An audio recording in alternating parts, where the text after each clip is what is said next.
Retired Marine Benjamin Evans, navigating life's twilight and a surprising bond with young wheelchair. Bound Michael transforms his dream into reality. In the soft, early light of dawn, when the world was still a canvas of silence, my day began. I'm Benjamin Evans, a man who found solace in the simple rhythms of suburban life, far removed from the clamor of my past.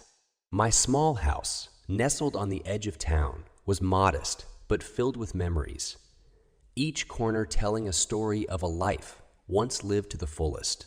As a young man, I had ventured far and wide, my feet treading across the sands of time and oceans.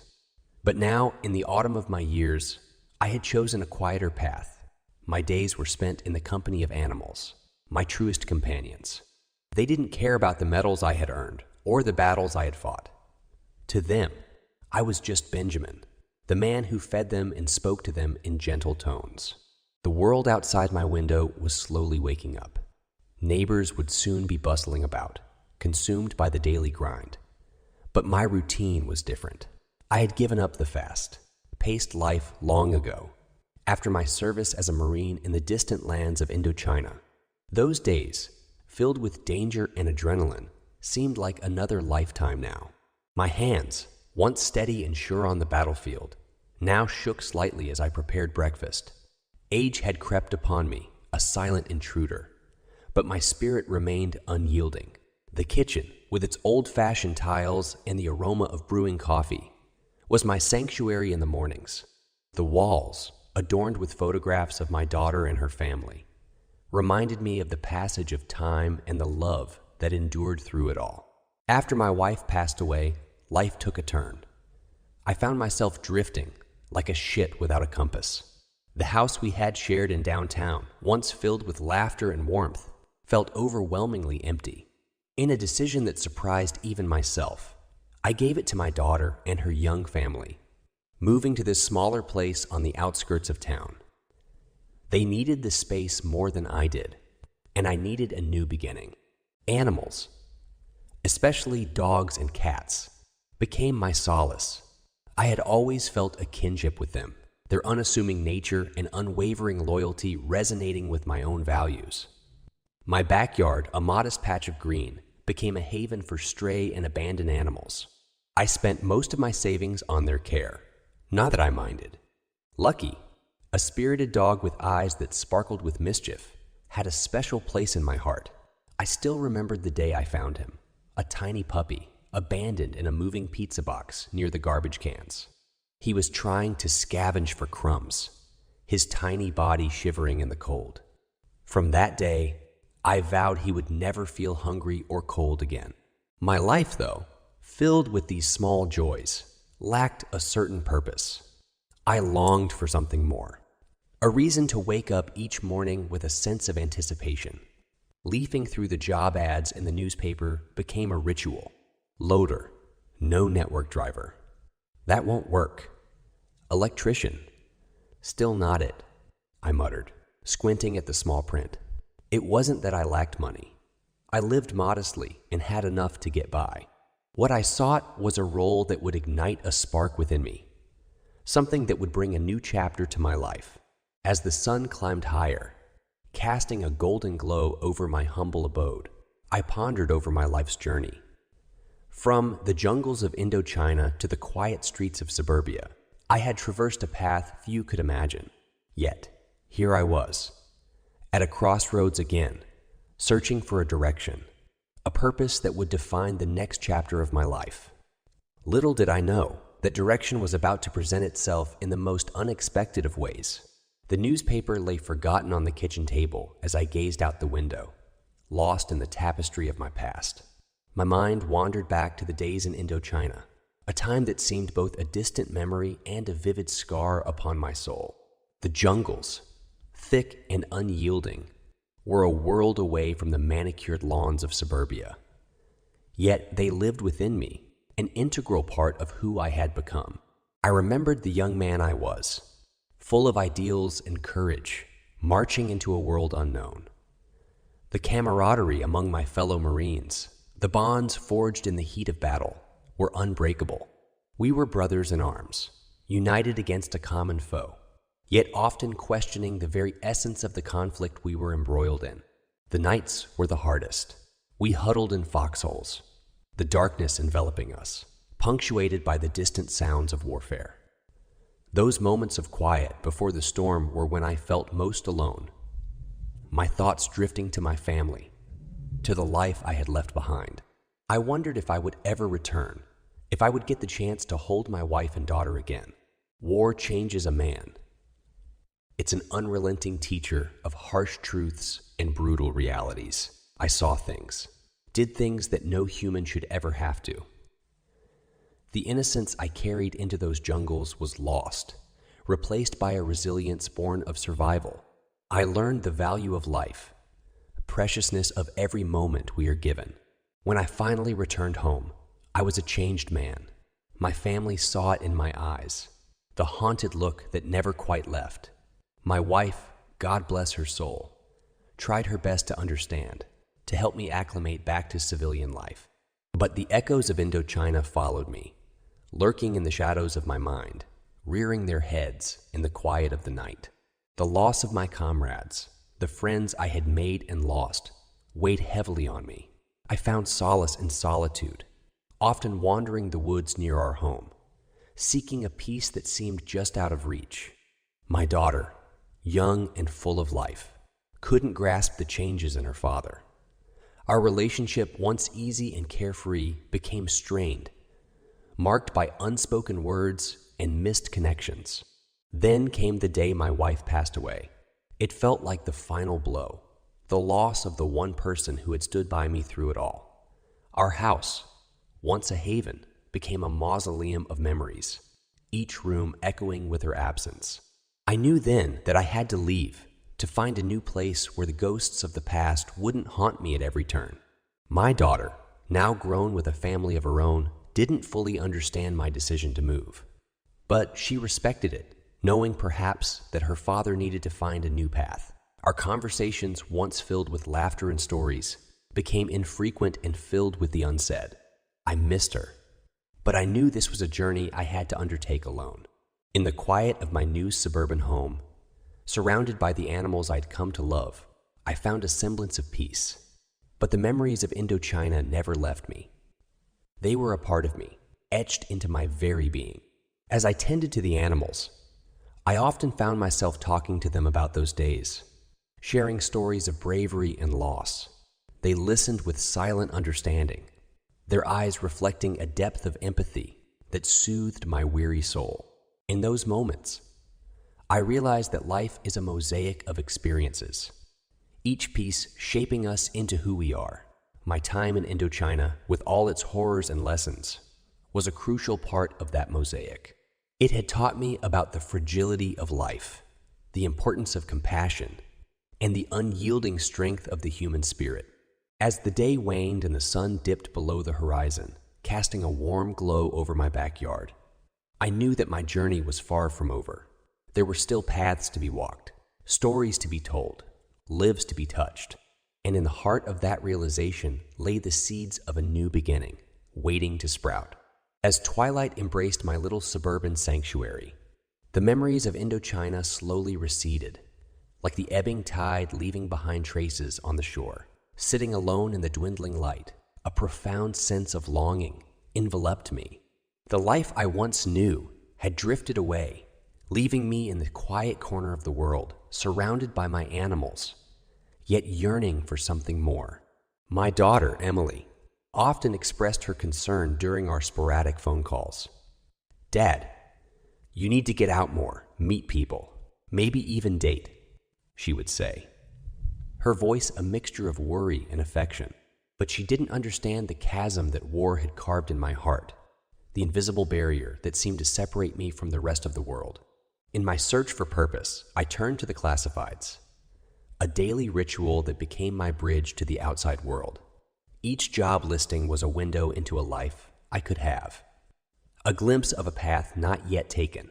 Yet nothing seemed to fit. They were jobs meant for younger men, for those unburdened by the shadows of the past. I sought a role that would not just occupy my time, but fill the void that had grown within me over the years. My hands, though aged, still longed for work that meant something, that could make a difference, however small. It wasn't about the money. I had enough to live on, thanks to my military pension and careful savings. It was about finding a reason to wake up each morning, a reason to look forward to the day. The memories of my wife, Laura, often visited me in those quiet hours. She was the one who had always believed in me, who had seen the man behind the uniform. Her passing had left a gaping hole in my life, one that I struggled to fill with the company of my animals and the routine of daily life. I missed her laughter, her gentle touch, her unwavering support. She had been my anchor, and without her, I felt adrift in a sea of uncertainty. One evening, as I sat in my living room, the walls adorned with pictures of happier times, a particular ad caught my eye. It was different from the rest, quirky and unusual. It read, "Looking for an elderly man to work as a manny." The term manny intrigued me. It was a portmanteau I had never encountered before, but its meaning was clear enough. They needed a male nanny. A spark of curiosity ignited within me. Could I, a retired Marine with no experience in childcare, take on such a role? My life had been about discipline, order, and sometimes unavoidable chaos. But this was uncharted territory, a world away from the life I had known.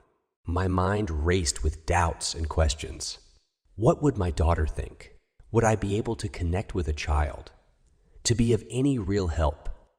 Yet, amidst the whirlwind of uncertainty, a flicker of excitement stirred within me. This could be the change I had been searching for, the chance to step into a new role, to make a difference in a new way. I picked up the phone, my fingers trembling slightly as I dialed the number. The voice that answered was unexpected, youthful, warm, with an undercurrent of something I couldn't quite place. It was Sarah Watson, the mother in need of a manny. We spoke briefly, and something in her voice, perhaps a hint of desperation, resonated with me. We agreed to meet the following day. Laying in bed that night, I found myself unable to sleep. My mind was a whirlwind of thoughts and emotions. I felt an unfamiliar sense of anticipation, mixed with a dash of fear. It had been a long time since I had felt this way, since I had faced something new and unknown. As dawn broke, casting a soft light into my room, I realized that this was more than just a job opportunity. It was a doorway to a new chapter in my life, a chance to step out of the shadows of my past and into the light of a new day.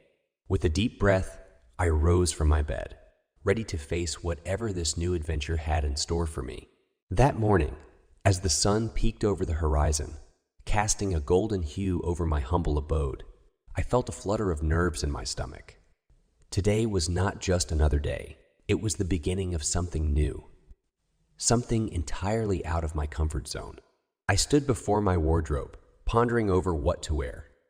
It had been ages since I had to make an impression, and the thought both excited and unnerved me.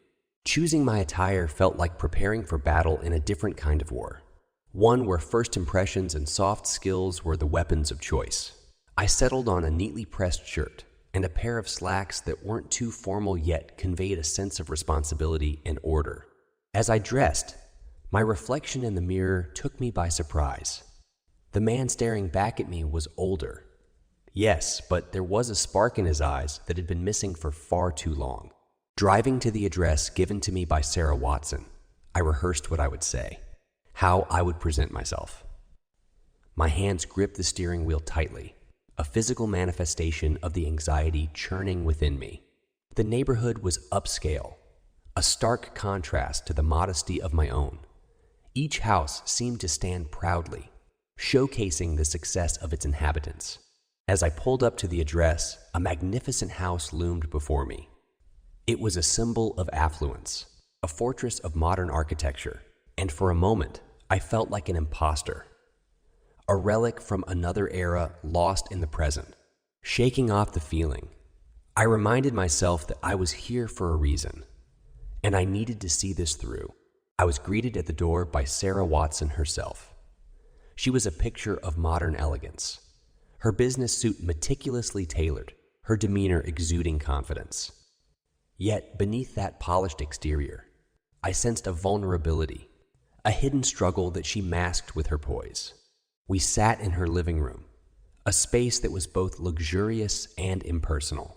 As she spoke about her son, Michael, her voice softened, revealing the protective love of a mother. Michael had been through a traumatic event, one that had left him temporarily paralyzed. The weight of her words hung heavily in the room, and I found myself empathizing with her plight. Admitting my lack of experience in childcare, I spoke honestly about my life, my time in Indochina, and the years that followed. I talked about my wife, my daughter, and my life now surrounded by the animals I cared for. Sarah listened intently, her gaze never wavering. It was as if she was looking for something in my story, some assurance that I was the right person for this unusual job. To my surprise, she offered me the position with a salary that was more generous than I anticipated. "I need someone who can be a positive influence on Michael," she said, her eyes searching mine. "Someone who can share life experiences and give him a sense of normalcy in these trying times." As I left her house, the agreement to start the next morning fresh in my mind, I felt a surge of purpose that had been absent for years. This wasn't just a job. It was a chance to make a difference in a young boy's life, to step out of the shadows of my past and into a role that mattered. That night, as I lay in bed, the events of the day replayed in my mind. I thought about Michael, about the challenges he faced, and the resilience he would need to overcome them. In many ways, his journey mirrored my own, a path of healing and rediscovery. As sleep finally claimed me, I realized that this new chapter in my life was not just about being a Manny. It was about finding connection, about weaving my experiences into the tapestry of another's life. It was about stepping into the unknown and discovering that perhaps this was where I was meant to be all along. The first rays of the morning sun had barely touched the horizon when I found myself outside Sarah Watson's home, a mansion that seemed more like a fortress of solitude than a family home. My heart pounded in my chest, a rhythm of anticipation and uncertainty. Today, I was not just Benjamin Evans, the retired Marine and animal lover. I was stepping into a new role, that of a Manny to a young boy I had yet to meet. The door opened, and there stood Sarah, her expression a blend of professionalism and underlying anxiety. She led me through the house, a labyrinth of luxury and style, each room telling a story of affluence, but lacking the warmth of a home. Then I met Michael. He was in a wheelchair, his legs covered with a blanket. Despite his condition, his eyes sparkled with intelligence and curiosity. He regarded me with a cautious gaze, as if sizing me up, trying to understand who I was and what I meant in his world. "Michael, this is Mr. Evans. He's going to be spending time with you while I'm at work," Sarah introduced me with a gentle tone. Michael's response was a simple nod, his attention briefly returning to the book in his lap. As Sarah left for work, entrusting her son's care to me, the house felt even larger and more intimidating. Here I was, in a world so different from my own, responsible for a child who had experienced more hardship in his young life than many do in a lifetime. I started by trying to engage Michael in conversation, but he was reticent, his answers short and non-committal. I realized then that this wasn't going to be easy. I couldn't expect to build a connection in mere hours, especially with a child who had been through so much.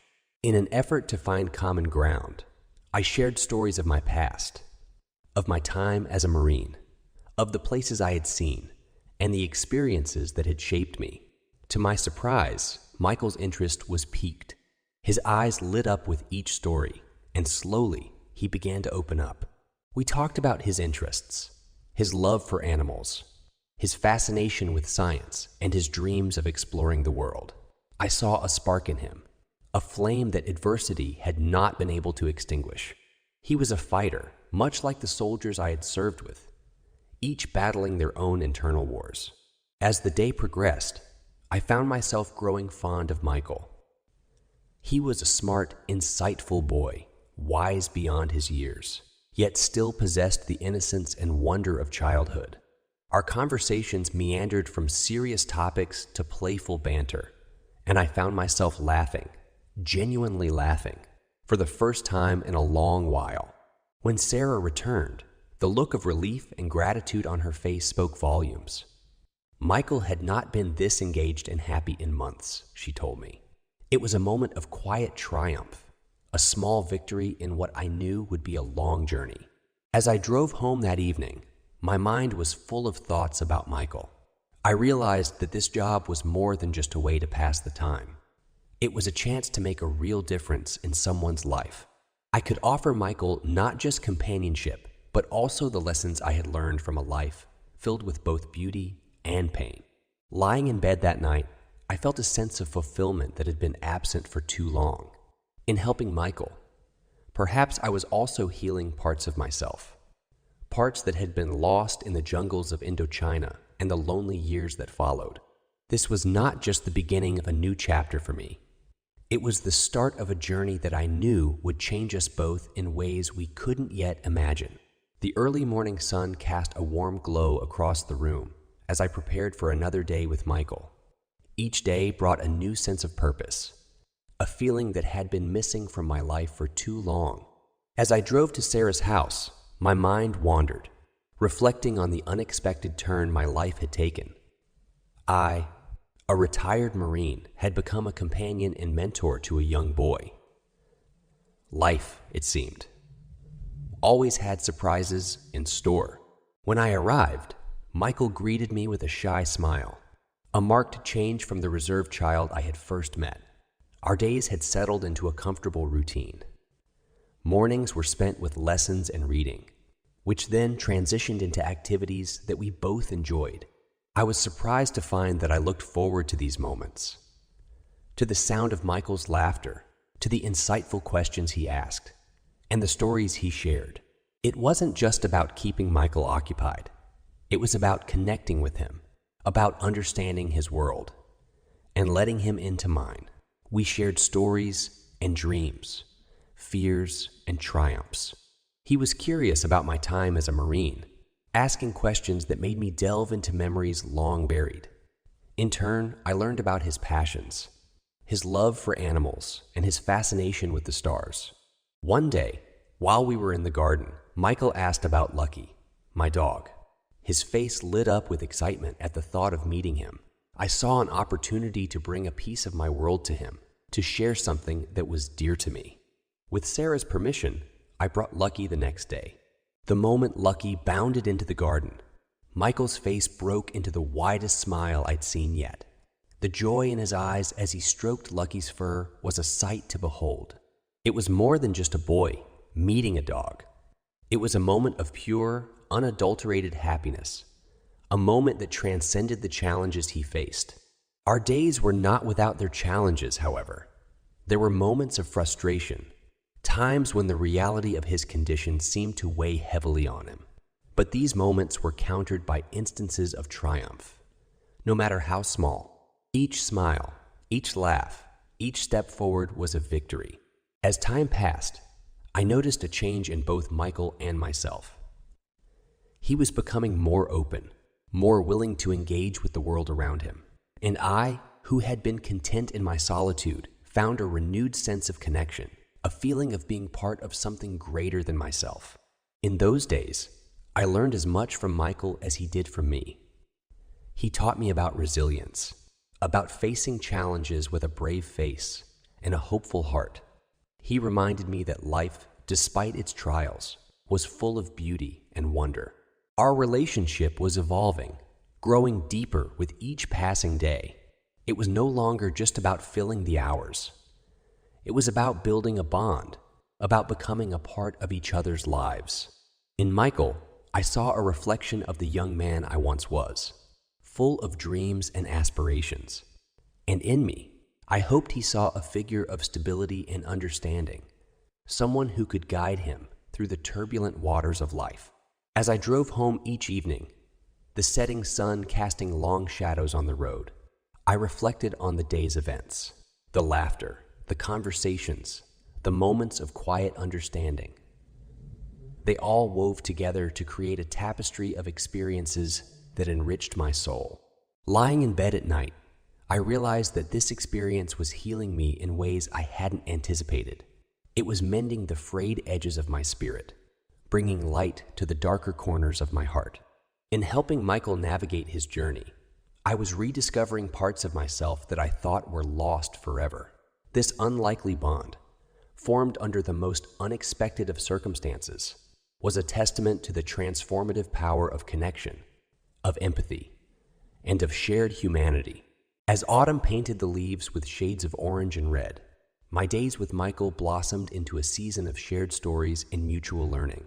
The crisp air and the rustling leaves seemed to resonate with the tales of my past, stories that I began to share more openly with Michael. One particular afternoon, as we sat in the warmth of Sarah's living room with Lucky at our feet, Michael asked me about my time in Indochina. I hesitated at first, unsure if the raw truths of war were suitable for such young ears. But looking into his expectant eyes, I saw a desire for understanding, a yearning for a connection that went beyond the superficial. So I began to tell him about my days as a Marine, about the camaraderie with my fellow soldiers, the missions we undertook, and the landscapes that were both beautiful and treacherous. I spoke of the fear, the adrenaline, and the profound sense of duty that drove us. Each word I uttered seemed to lift a weight off my shoulders, a burden I had carried for far too long. Michael listened with rapt attention, his eyes wide with a mix of wonder and solemnity. He asked thoughtful questions that made me delve deeper into my memories, revisiting moments I had long tried to forget. In telling these stories, I wasn't just sharing my history. I was passing on lessons of resilience, bravery, and the complexities of moral choices. As the days grew shorter and the nights longer, our conversations ventured into deeper territories. I shared with Michael the struggles I faced upon returning from the war, the feeling of being a stranger in my own land, the silent battles with my inner demons. I told him about the loss of my wife, the distance that grew between my daughter and me, and how the companionship of animals had given me a purpose.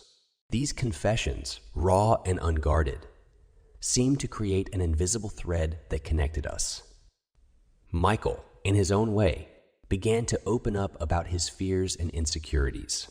He spoke about the accident that changed his life, the challenges of facing each day in a wheelchair, and his longing to run and play like other children.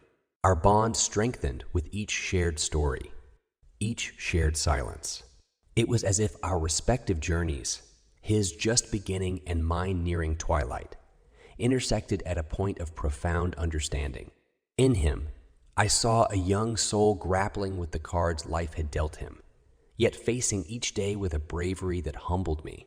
And in me, Michael found a listener, a friend who did not pity him, but respected his journey.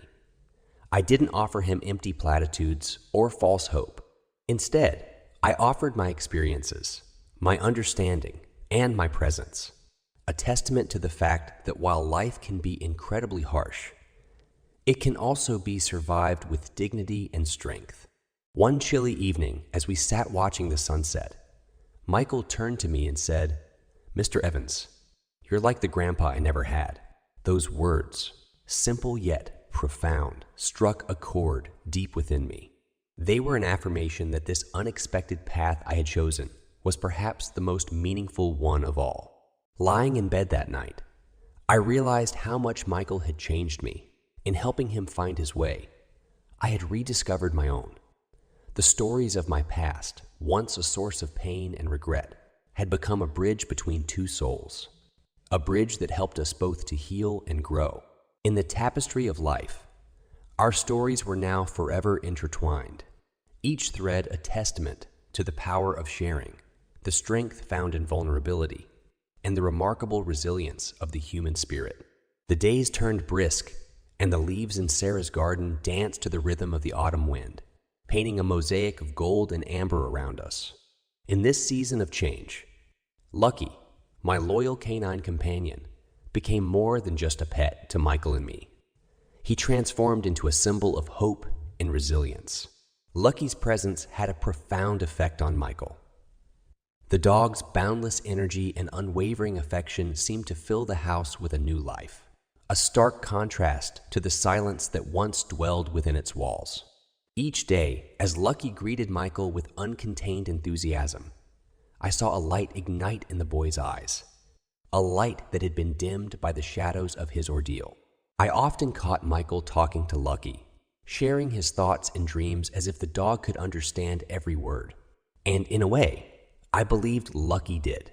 Animals have a unique way of comprehending human emotions, of offering silent support that speaks volumes. In Lucky's eyes, Michael found an audience that was always patient, always kind, never judging. One afternoon, as we sat in the backyard, Michael confided in me. "Mr. Evans, sometimes I feel like Lucky understands me more than anyone else. He doesn't see the wheelchair. He just sees me." His words, spoken with a mix of innocence and wisdom, resonated deeply with me. It reminded me of the connection I had felt with animals throughout my life, an unspoken bond that transcended words. Our conversations often revolved around Lucky. We talked about his mischievous antics, his likes and dislikes, and the day I found him, abandoned and alone, yet resilient in the face of adversity. I shared with Michael how caring for Lucky and the other animals had given me a sense of purpose, a reason to keep moving forward despite the hardships I'd faced. As the bond between Michael and Lucky grew, I noticed a transformation in Michael. He was more open, more willing to express his emotions, and more engaged with the world around him. Lucky's unwavering companionship had instilled a sense of confidence in him, a belief that he too could overcome the challenges he faced. Lucky became our bridge to the outside world. We took him for walks in the park, where Michael interacted with other children, sharing his love for animals and slowly stepping out of his shell. Watching Michael laugh and play, a part of me healed as well. The park, once a place of solitude for me, had become a playground of joy and connection. One day, as we sat watching Lucky chase leaves in the wind, Michael turned to me with a thoughtful expression. "Do you think Lucky knows how much he means to us?" he asked. I smiled and replied, "I believe he does." Michael, animals have a way of understanding the heart, more than we give them credit for. That evening, as I drove home, my thoughts were filled with the profound impact Lucky had on both of us. He was more than just a pet. He was a reminder that even in our darkest moments, there is always a beacon of hope, a chance for renewal and growth. Lying in bed, listening to the gentle rhythm of the night, I realized that Lucky's journey mirrored our own. From abandonment to finding a home, from loneliness to being loved, his story was a testament to the enduring strength of the spirit. A reminder that no matter how tough life gets, there is always a path towards healing and happiness. In Lucky, Michael and I had found not just a pet, but a friend who guided us through our struggles, showing us the way towards hope and healing. Winter's embrace had begun to soften, hinting at the arrival of spring. The days with Michael and Lucky had formed a tapestry of experiences, each thread interwoven with laughter, learning, and the occasional tear. As the bond between Michael and me deepened, so too did the complexity of our journey together. One day, as the winter sun cast a weak glow through the windows, Michael seemed quieter than usual, his usually bright eyes clouded with a distant worry. Sensing his mood, I asked him what was troubling him. After a moment of hesitation, his words spilled out in a torrent of emotion. He expressed his frustration over his condition, his fear of never being able to walk again, and the loneliness that often engulfed him when he saw other children playing outside. His vulnerability struck a chord in me, echoing the feelings of helplessness and isolation I had felt during my own darkest days. I listened, offering a hand to hold, an ear to listen, and a heart to understand. It was in these moments of raw honesty that our relationship transcended the boundaries of a caretaker and a child. We had become confidants, each other's support in the face of life's cruel twists. Seeking to lift his spirits, I shared with Michael my own struggles after returning from the war. how I grappled with feelings of despair and the daunting task of rebuilding a life that seemed irreparably altered.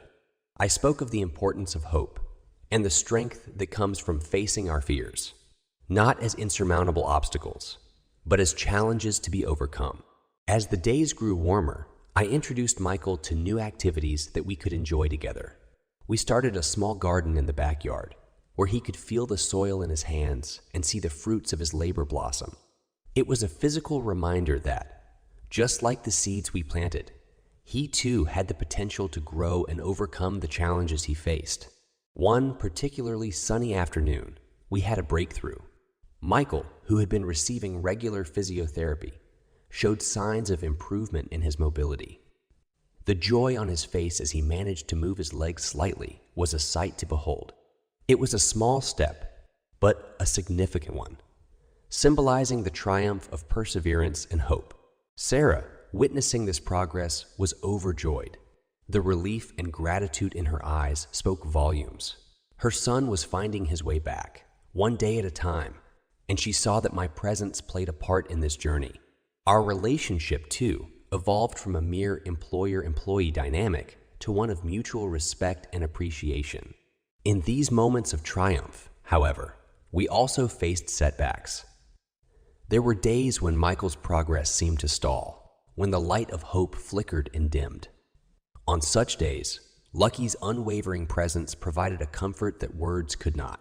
He seemed to sense our mood, offering his silent companionship, a reminder that we were not alone in our struggles.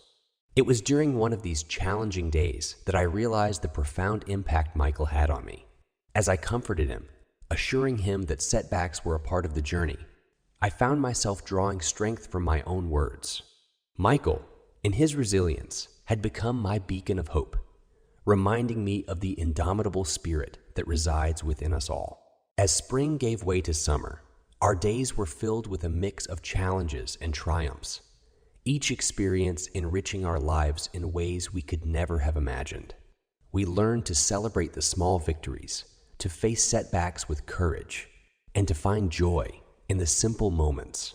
Lying in bed at night, reflecting on our journey, I was filled with a sense of fulfillment and gratitude. In helping Michael navigate his challenges, I had rediscovered my own strength, my own purpose. Our bond, forged through shared struggles and triumphs, had become a source of unending inspiration, a reminder that even in life's darkest moments, there is always a glimmer of hope, always a reason to keep fighting. As summer unfurled its vibrant canopy, the bond between Michael, Lucky, and me blossomed into something beautiful, a relationship that extended beyond the walls of Sarah's home and into the heart of the community. Our daily walks with Lucky became a ritual that not only brought joy to Michael, but also wove us into the fabric of the neighborhood. The local park, with its lush greenery and jubilant chorus of children's laughter, became our regular haunt. Here, amidst the chatter of playing kids and the serene backdrop of nature, Michael found a sense of belonging. He began to interact with other children, sharing stories about Lucky and even about his own journey. The wheelchair, once a symbol of his limitations, became just another part of him, unique but not defining. I watched with a heart full of pride as Michael opened up to the world around him. His courage in facing his challenges, his eagerness to engage with others, and his infectious laughter drew people to him. Parents and children alike were drawn to his spirit, his resilience, and his openness. Our story, once confined to the walls of Sarah's house, began to spread, touching the hearts of those in the community. One afternoon, as we sat on a park bench, an elderly gentleman approached us. He had heard about Michael from others in the park and wanted to meet the boy who had become somewhat of a local hero. As they talked, I saw a familiar spark in the man's eyes. It was the recognition of a kindred spirit, someone who had faced adversity and emerged stronger. This encounter was just the beginning. Over time, we met more people, each interaction adding a new thread to the rich tapestry of our lives. There were stories exchanged, words of encouragement, and even shared moments of laughter and joy. The community's embrace was a powerful reminder of the goodness that exists in the world, of the compassion and empathy that bind us together. Sarah, witnessing this transformation, was moved. She confided in me one evening, her voice laced with emotion. "Benjamin, you've done more than just care for Michael. You've opened a world to him, a world where he feels valued and accepted." Her words were a balm to my soul, affirming that this journey was about more than just recovery. It was about rebuilding a life filled with connection and purpose. Yet, amidst this newfound joy, there were moments of poignant reflection. One evening, as Michael and I watched the sunset, painting the sky in hues of orange and purple, he turned to me with a thoughtful expression. "Mr. Evans, do you ever miss your old life before all this?" he asked. His question caught me off guard, sending me on a journey through my own memories. I thought about my days as a Marine, the loss of my wife, the loneliness that had once enveloped me, and the unexpected path that had led me here. Looking back, I realized that each phase of my life, with its joys and sorrows, had shaped me into the person I was today. "Michael," I began, my voice tinged with a lifetime of experiences. "Every part of my past has led me to where I am now, and I wouldn't change a thing. The challenges, the losses, and the triumphs have all been part of a journey that brought me to you and Lucky." As the evening drew to a close, I realized that our story had become a source of inspiration for others in the community. We had shown that adversity could be faced with grace, that challenges could be met with courage, and that the human spirit was capable of incredible resilience. Lying in bed that night, the events of the past months replaying in my mind, I felt a profound sense of gratitude. Life had taken me on an unexpected journey, one that had led me to Michael and this community. In helping Michael find his place in the world, I had found mine too. Our story, woven from threads of struggle, hope, and love, had become a testament to the power of connection, a reminder that we are all part of a larger, compassionate community, each of us contributing to the tapestry of human experience. Summer faded into autumn, and with it came a change that none of us could have anticipated. It started subtly, a slight fatigue that I brushed off as a consequence of age. But as days passed, it became evident that this was more than just weariness. My body, once resilient and strong, began to betray me. One morning, as I prepared for my day with Michael, I felt an overwhelming dizziness, gripping the edge of the kitchen counter for support. I realized with a sinking heart that I was no longer the pillar of strength I had once been. Reluctantly, I called Sarah, explaining that I couldn't come in that day. The disappointment in Michael's voice when he heard the news was a stab to my heart. As the days turned into weeks, my health continued to decline. Visits to the doctor became routine, and each appointment brought more concern than reassurance. It was during one of these visits that the word cancer was first uttered, a word that hung in the air like a dark cloud, casting a shadow over everything. The diagnosis hit me like a physical blow. Cancer. The word echoed in my mind, a relentless reminder of my mortality. I thought of Michael and the bond we had formed, of the progress he had made, and the plans we had. It all seemed to teeter on the brink of being snatched away. Sarah and Michael visited me often during my illness. Each visit was a mix of emotions. Joy at seeing them, pain at the physical reminder of my condition, and a deep sorrow for the future that seemed increasingly uncertain. One particularly difficult day, as I lay on the couch, too weak to sit up, Michael came to me. His eyes, usually so full of life and curiosity, were clouded with worry. "Mr. Evans, you can't leave me," he said, his voice barely above a whisper. "You promised we'd plant a new garden next spring." His words pierced through the haze of my pain. Here was this young boy, who had faced his own battles with such bravery, now confronting the possibility of losing someone he had come to rely on. I wanted to reassure him, to promise that I would be there for spring and many more to come. But the truth of my situation weighed heavily on my tongue. Each day became a battle, a struggle to hold on to the life I had built. Sarah was a constant support, her strength and kindness a beacon in my darkest moments.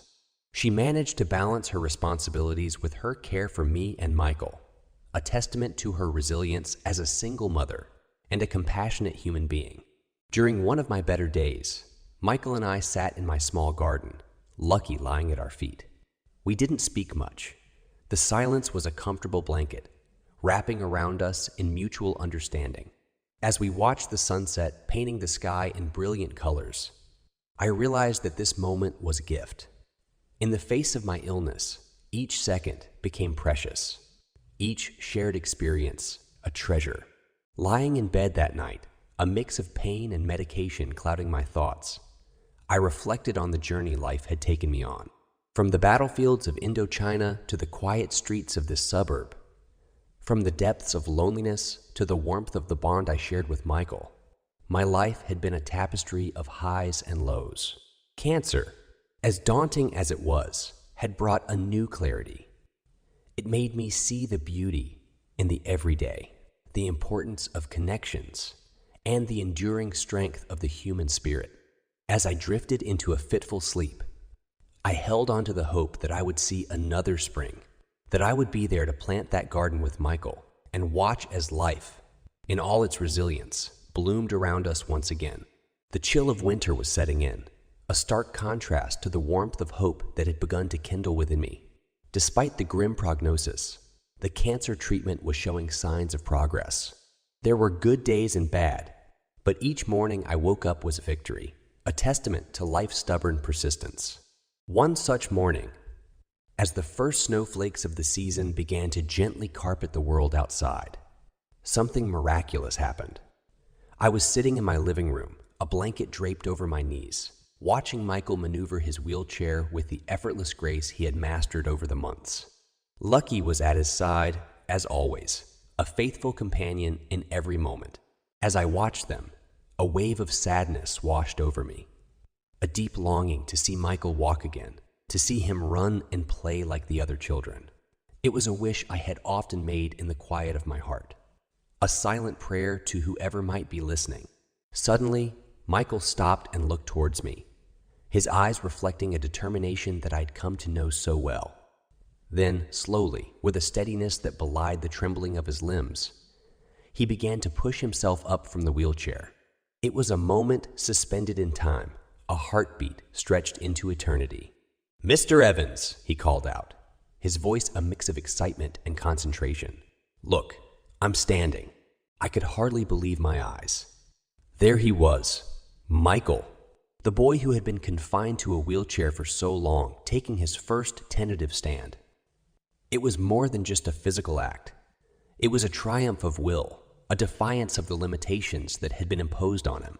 Tears blurred my vision as I watched him take one shaky step, then another. Each movement was a dance of courage and vulnerability, a delicate balance between fear and hope. Lucky barked encouragingly, sensing the significance of the moment. Sarah, who had just entered the room, stopped in her tracks, her hand flying to her mouth in disbelief. The scene before her was one she had dreamt of but hardly dared to believe would come true. "Michael, my brave boy," she whispered, tears streaming down her face. The room was filled with a palpable emotion, a mixture of joy, relief, and a profound sense of gratitude. Michael, panting from the effort, looked at us with a triumphant smile. "I did it, Mr. Evans. I walked." In that instant, the struggles of the past months, the pain of my illness, the fear of the unknown, all faded into insignificance. Here was a miracle, a testament to the indomitable human spirit, a reminder that the impossible could become possible. I struggled to my feet, my own frailties momentarily forgotten, and walked towards Michael. As I wrapped my arms around him in a gentle embrace, I realized that this was more than just a physical recovery. It was a healing of the soul for both of us. That evening, as the snow continued to fall outside, casting a serene blanket over the world, our little family, Sarah, Michael, Lucky, and I, sat together, basking in the glow of a hard-won victory. The journey had been long, filled with obstacles and challenges. But moments like these made it all worthwhile. Lying in bed later that night, the events of the day replaying in my mind, I felt a profound sense of peace. Life, with all its unpredictability and trials, also had its moments of sheer beauty and wonder. Michael's first steps were a beacon of hope, illuminating the path ahead, reminding us that even in the darkest of times, there is always a possibility for light, for growth, for a miracle. In the heart of winter, as the world outside lay blanketed in snow, a warmth unfurled within the walls of my small home. Michael's first steps had ignited a flame of hope that burned brightly, casting light on dreams long shrouded in the shadows of doubt and fear. Among these dreams was one of my own, a vision I had nurtured quietly in the depths of my heart, the dream of opening an animal shelter. As I sat by the fireplace one evening, Michael beside me, his wheelchair now more an accessory than a necessity, I found the courage to voice this dream. "Michael," I began, the flickering flames reflecting in my eyes, "I've always wanted to create a place where animals in need could find a home, a sanctuary of sorts." Michael's eyes lit up, mirroring the fire's glow. "That sounds amazing, Mr. Evans. Can I help you make it happen?" His enthusiasm was like a balm to my weary soul, reigniting the passion I had for this dream. Over the next few weeks, as the harshness of winter began to wane, we started to lay the groundwork for the shelter. Michael, with his newfound mobility and unwavering spirit, was by my side every step of the way. We sketched out plans, researched requirements, and even started a small fundraising campaign with the help of Sarah and the community. The project brought a new energy to our days. The more we worked on it, the more it felt like a natural extension of the journey we had embarked upon together. It was no longer just my dream. It had become ours, a shared vision that connected us even more deeply. As the shelter began to take shape, so too did my health improve. The cancer, though still a looming presence, seemed to retreat under the force of our collective will and determination. Each day, I felt stronger, more alive, as if the very act of working towards this dream was a therapy in itself. Sarah, witnessing the transformation in both Michael and me, was a pillar of support. She helped navigate the complexities of setting up the shelter, lending her expertise and time generously. The project had brought us all closer, binding us in a shared purpose and a common goal. The community, too, rallied around us. Donations poured in, volunteers offered their help, and local businesses sponsored our efforts. It was heartwarming to see the outpouring of support, a testament to the power of community and the impact that Michael and I had managed to create. One day, as we stood surveying the site where the shelter would soon stand, Michael turned to me with a thoughtful expression. "Mr. Evans, do you think we could name the shelter Lucky's Haven?" he asked, his voice tinged with emotion. The suggestion took my breath away. Lucky, who had been a constant companion and symbol of hope throughout our journey, was indeed the perfect namesake for our shelter. "That's a wonderful idea, Michael," I replied, my voice thick with emotion. As spring approached, bringing with it new life and new beginnings, the dream of the animal shelter became a tangible reality. It was more than just a place for animals. It was a symbol of our journey, of the challenges we had overcome, and the dreams we had dared to chase. Lying in bed one night, the events of the past year replaying in my mind, I was overwhelmed with a sense of gratitude and fulfillment.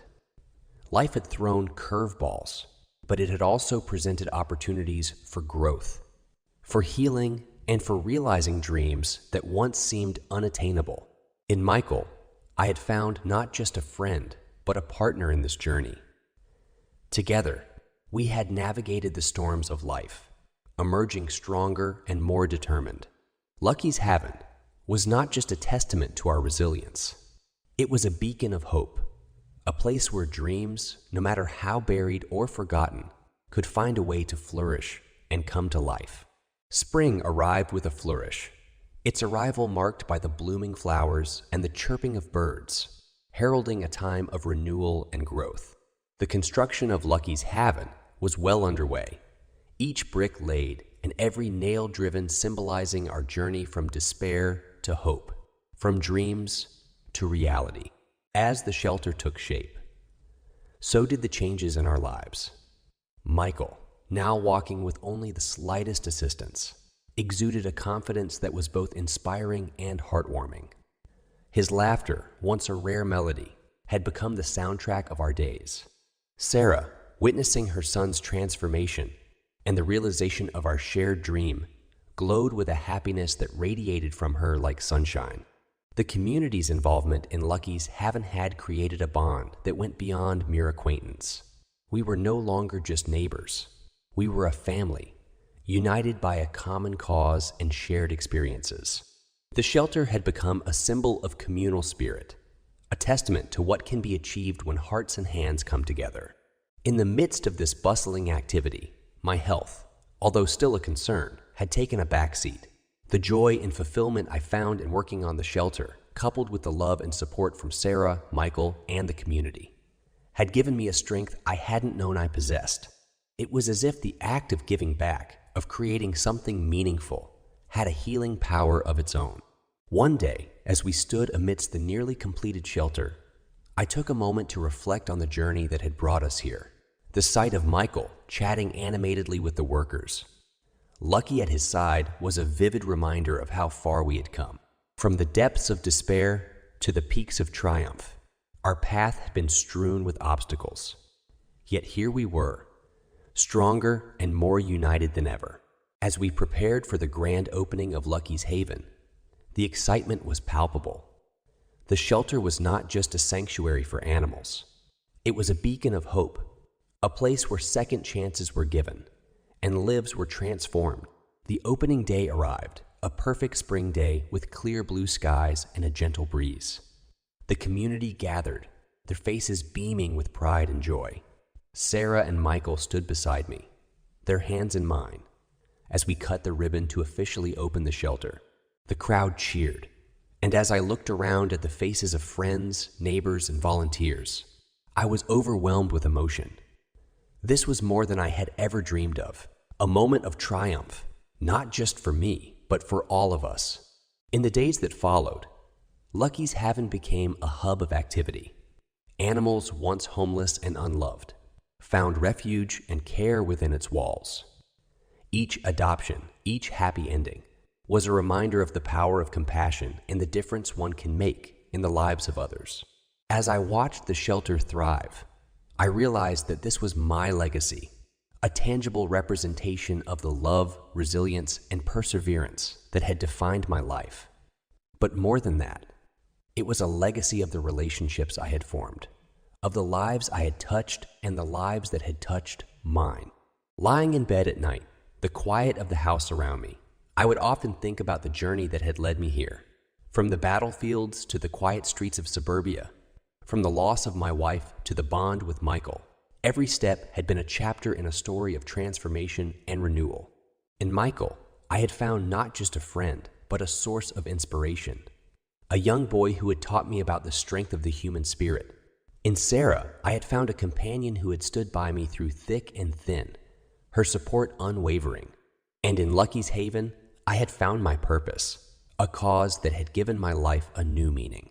As I drifted off to sleep, I would often smile, grateful for the unexpected turns my life had taken.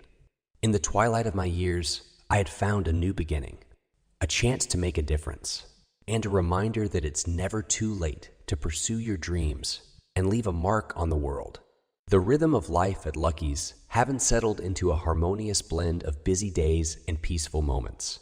The shelter, now a thriving haven for animals and a symbol of community spirit, had become a part of my daily life, a place where my heart felt at peace. Each new rescue, each animal that found a loving home, added to the tapestry of stories that the shelter held. As I watched over this sanctuary, often with Michael by my side, I pondered the winding path of my life. The journey had been long and fraught with challenges, but it had also been filled with unexpected joys and priceless connections. The shelter was more than just a dream realized. It was a legacy of love, resilience, and hope. A legacy that I knew would continue long after I was gone. Michael, who had grown in both strength and spirit, was now more than just a beneficiary of the shelter. He was an integral part of it. His connection with the animals was profound, and his ability to understand and communicate with them was a gift that continually amazed me. He had become my right hand, my successor in many ways, ensuring that the ethos of love and care that Lucky's Haven was built on would endure. Sarah, too, had found a new purpose in the shelter.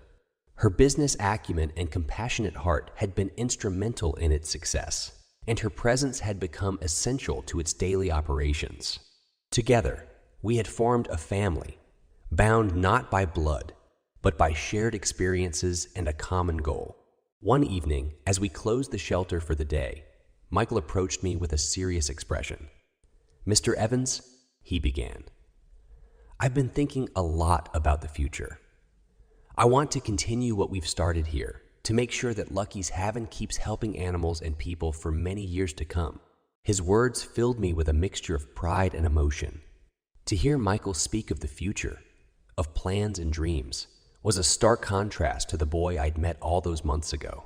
He had blossomed into a young man with a vision, a purpose, and a deep well of compassion. As spring gave way to summer, the shelter hosted a community event to celebrate its first anniversary. The turnout was incredible. Families, volunteers, local businesses, and even people from neighboring towns came to show their support. The air was filled with laughter, music, and the happy barks and purrs of animals. During the event, I took a moment to step back and take it all in. The sight of the bustling shelter, the joy on the faces of those around me, and the sound of Michael laughing with a group of children. It was overwhelming in the best possible way. It was a testament to the journey we had all undertaken, to the impact that Lucky's Haven had made on so many lives. Later that evening, as the guests departed and the sun dipped below the horizon, leaving a sky painted with hues of orange and pink, I sat with Sarah and Michael, reflecting on the day. "This is just the beginning," I said, my voice thick with emotion. "There's so much more we can do, so many more lives we can touch." The future, once a source of uncertainty and fear, now held a promise of endless possibilities. Lucky's Haven was not just the end of a long journey. It was the starting point of a new chapter, one filled with hope, dreams, and the knowledge that even the smallest act of kindness can ripple outwards and create waves of change. Lying in bed that night, I realized that my life had come full circle. From the battlefields of my youth to the peaceful haven I now oversaw, every experience had shaped me, taught me, and led me to this point. I had found my purpose, my family, and a sense of fulfillment that I had never thought possible. As I closed my eyes, a sense of peace enveloped me. I had played my part, sown seeds of love and hope, and now it was time to watch them grow, to see how the future would unfold under the watchful eyes of Michael and Sarah. Lucky's Haven was in good hands, and as I drifted off to sleep, I did so with a heart full of gratitude and a soul content with the knowledge that the future was bright, not just for me, but for all those whose lives we had touched.